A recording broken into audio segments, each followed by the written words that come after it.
श्री शिवाय नमस्तुभ्याम। हर हर महादेव। स्वागत है आप सभी का आज के एक नए उपाय में, जिसके माध्यम से आप गुप्त नवरात्र में अपनी मनवांछित कामना पूर्ति के लिए माता हेमवती का नाम स्मरण करके आप अपने कार्यों में सिद्धि प्राप्त कर सकते हैं।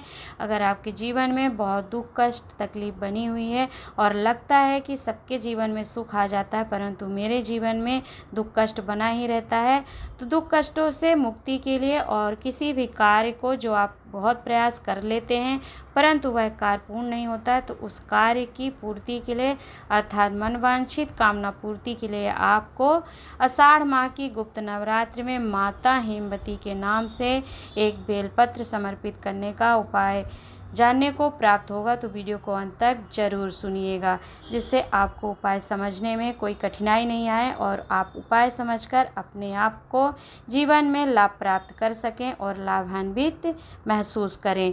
तो आइए जानते हैं हम अपने उपाय को कि आपको क्या करना है। मान लीजिए अगर आपके जीवन में बहुत दुख है, कष्ट है, तकलीफ है और कष्टों से आप मुक्ति प्राप्त करना चाहते हैं और कोई कार्य अटक रहा है, तो उस कार्य की कामना पूर्ति के लिए या फिर मन की हृदय की कोई कामना है, तो मनवांछित कार्य की पूर्ति के लिए आपको एक बेलपत्र लेना है। बेलपत्र को ले करके आपको प्रथम दिवस से 9 दिन तक गुप्त नवरात्र में इस बेलपत्र को माता अशोक सुंदरी का जो शिवलिंग में स्थान होता है, एक मोटी लाइन सर्पाकृति की बनी होती है शिवलिंग के सामने, उस स्थान पर इस बेलपत्र को आप समर्पित करते हैं माता हेमवती का नाम लेकर। तो मात्र एक बेलपत्र अशोक सुंदरी माता को समर्पित करने से कैसा भी जीवन में आपके कष्ट होता है और आप दुखी हैं, परेशान हैं, तो वह दुख कष्ट आपका मिटता है माता हेमवती का नाम मात्र स्मरण कर लेने से। तो 26 जून से गुप्त नवरात्र का प्रारंभ हो रहा है, जो कि 4 जुलाई तक रहेगा। तो इस गुप्त नवरात्रि में आप एक बेलपत्र लेकर के माता अशोक सुंदरी के स्थान पर समर्पित करिए और अपने कार्य को सिद्ध करिए और मनवांछित कामना को पूर्ण कर सकते हैं।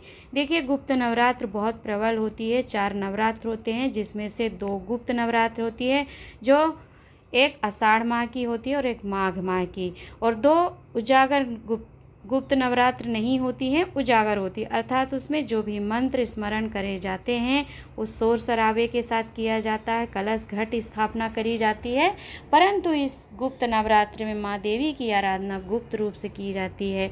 अर्थात कोई दिखावा नहीं होता, कोई शोर नहीं होता है। तो इसमें माता हेमवती का नाम स्मरण आप कर लेते हैं, जैसा कि आप सभी को स्मरण होगा। पूज्य गुरुदेव वर्णन भी करते हैं कि गुप्त नवरात्र में माता की 64 योगिनियाँ और 10 विद्याओं का समावेश होता है। अर्थात जागृत रूप में इस समय पर यदि आप भक्ति करते हैं माँ की, तो आपको 64 योगिनियों के साथ 10 विद्याओं की विद्या, शक्ति और भक्ति प्राप्त होती है। साथ में पूज्य गुरुदेव वर्णन करते हैं कि यदि गुप्त आषाढ़ माह की जो गुप्त नवरात्र होती है, विशेषकर उसमें यदि आप शिव नाम का स्मरण मात्र कर लेते हैं, तो उससे भी आपको शिव और शक्ति दोनों की कृपा प्राप्त होती है। तो गुप्त नवरात्र में आप माता हेमवती के नाम स्मरण करके एक बेलपत्र माता अशोक सुंदरी माता के स्थान पर 9 दिन तक समर्पित करिए और 9 दिन बीतेंगे आप और 15 दिन बाद आप स्वयं देखेंगे कि आपके जीवन से दुख कष्ट मिटा नहीं मिटा, आपकी जो कामना थी, आपकी जो मन की इच्छा थी, वह पूर्ण हुई या नहीं हुई। अब मान लीजिए कि यह उपाय आप करेंगे गुप्त नवरात्र में। 2 गुप्त नवरात्र पढ़ते हैं, कभी भी आप कर सकते हैं, परंतु विशेषकर इस उपाय का वर्णन अभी आषाढ़ी माह की गुप्त नवरात्र में आप करिए।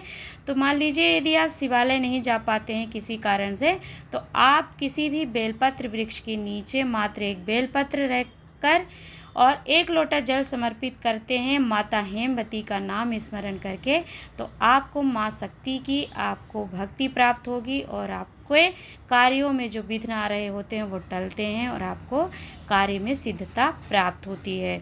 साथ ही मान लीजिए आप बेलपत्र वृक्ष नहीं है, नहीं जा पाते हैं, तो आप क्या करेंगे, आपके घर में जो शिवलिंग विराजमान है, जैसे अभी जो भी शिवलिंग है, उस शिवलिंग पर ही मात्र माता हेमवती का नाम स्मरण करके यदि आप नाम स्मरण कर लेते हैं और आप शिव भक्ति करते हैं तो निश्चित ही आपको कष्टों से मुक्ति प्राप्त होगी और आपको कार्य में सिद्धता और सफलता प्राप्त होती। गुप्त नवरात्र का बहुत महत्व होता है। यदि आप इसकी महत्वता को समझते हैं तो उपाय करिएगा। मिलूंगी ऐसे ही नए उपायों के साथ, नई जानकारी के साथ।